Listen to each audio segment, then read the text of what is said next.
एक समय की बात है, महात्मा बुद्ध अपने शिष्यों के साथ मगध आए हुए थे। वहाँ एक चंदौसा नाम का मोची गांव के बाहर अपनी कुटिया बनाकर रहता था। उसके परिवार में उसकी पत्नी और 4 बच्चे रहा करते थे। चंदौसा की कुटिया के बाहर एक बड़ा सा तालाब था, जिसमें बरसात का पानी हमेशा जमा हुआ करता था। एक दिन चंदौसा सवेरे उठकर जब तालाब पर गया तो उसे एक कमल का पुष्प दिखाई दिया जो दिव्य था। चंदौसा ने अपनी पत्नी फुलौरी को उस पुष्प के बारे में बताया। फुलौरी शांत स्वभाव की थी और पवित्रता भी। फुलौरी ने तत्काल बताया कि महात्मा बुद्ध यहाँ आए हुए हैं, शायद वह इस तालाब के पास से गुजरे होंगे, जिसके कारण यह फूल खिला है। इधर चंदौसा के मन में अमीर बनने का स्वप्न जागृत हुआ।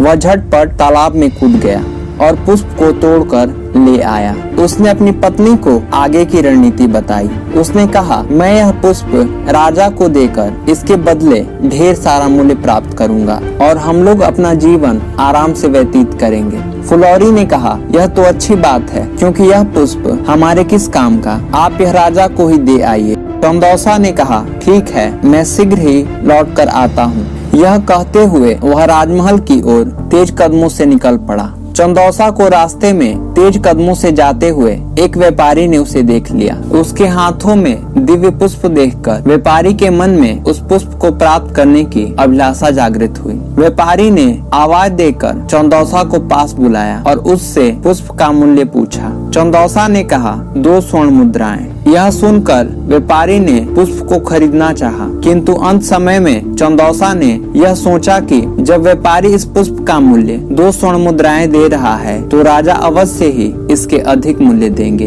इसीलिए वह व्यापारी को ना करते हुए राजमहल की ओर दौड़ता हुआ निकल गया। रास्ते में उसे राजा आते दिखाई दिए। चंदौसा ने उस पुष्प को राजा को दिखाया। राजा ने उस पुष्प का मूल्य 5 स्वर्ण मुद्राएं देने को तैयार हुए। चंदौसा सोच में पड़ गया कि इस पुष्प में ऐसी क्या खास बात है जो व्यापारी और राजा इसकी प्राप्ति करना चाहते हैं, और मेरे पास यह पुष्प है जिसका मैं प्रयोग या मूल्य नहीं जानता। यह कितना मूल्यवान है इसकी समझ मुझे नहीं है।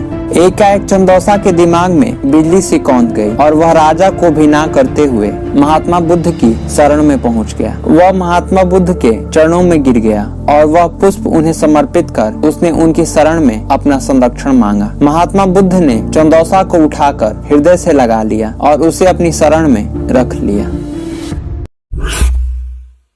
जीवन में कभी कभी हमें कीमती चीज मिल जाने के बाद हम दिग्भ्रमित हो जाते हैं और हम अपने लालच के चलते गलत दिशा में चले जाते हैं। उस परिस्थिति में हमें अपने मन को शांत कर सोच समझकर उस कीमती चीज का उपयोग करना चाहिए, जिससे हमें सही रास्ता अवश्य मिल जाएगा और हम गलत दिशा में भी नहीं भटकेंगे। धन्यवाद।